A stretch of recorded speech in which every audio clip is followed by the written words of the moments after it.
మాతా key Narendra Modi గారి నాయకత్వం, కిషన్ రెడ్డి గారి నాయకత్వం, అరవింద్ అన్న గారి నాయకత్వం. ఈరోజు రాష్ట్ర పిలుపు మేరకు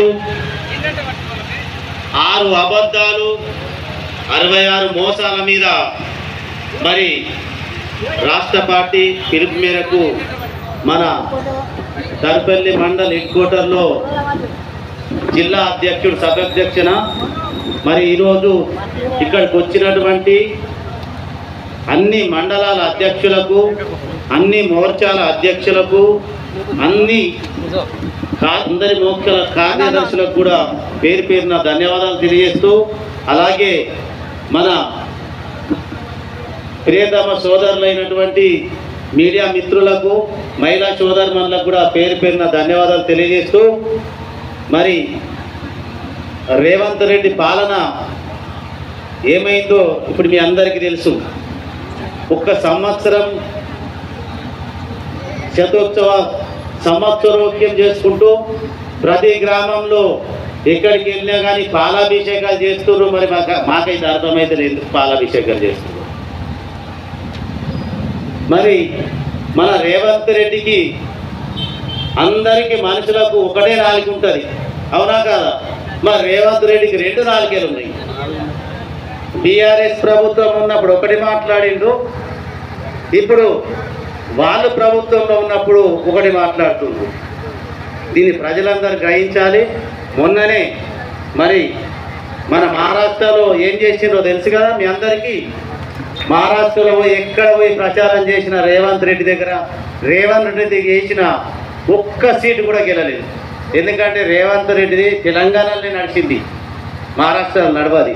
మహారాష్ట్రలో అలాగేం తెలుసు రేవంత్ రెడ్డి అంటే, అప్పుడు ఎప్పుడో పేపర్లో చదివిన చూడు, ఓటుకు నోటు దొంగ అని గాడే అనుకున్నారు, అవునా కదా?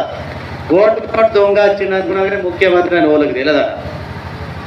మళ్ళీ అక్కడికి వచ్చినటువంటి పెద్ద పెద్ద నాయకులు కూడా ఈ 66 గ్యారంటీలు కాదు 126 గ్యారంటీలు చెప్పారు. అక్కడ తెలంగాణ కంటే ఇంకా గ్యారంటీలు చెప్పినా కానీ అక్కడ ప్రజలు ఎలా తరిమేసారంటే లాస్ట్కు 16 సీట్లు ఇచ్చారు.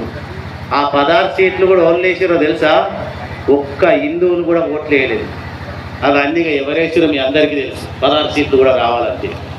కానీ ఇప్పుడు గత టీఆర్ఎస్ ప్రభుత్వం 10 ఏళ్ళు పరిపాలించింది.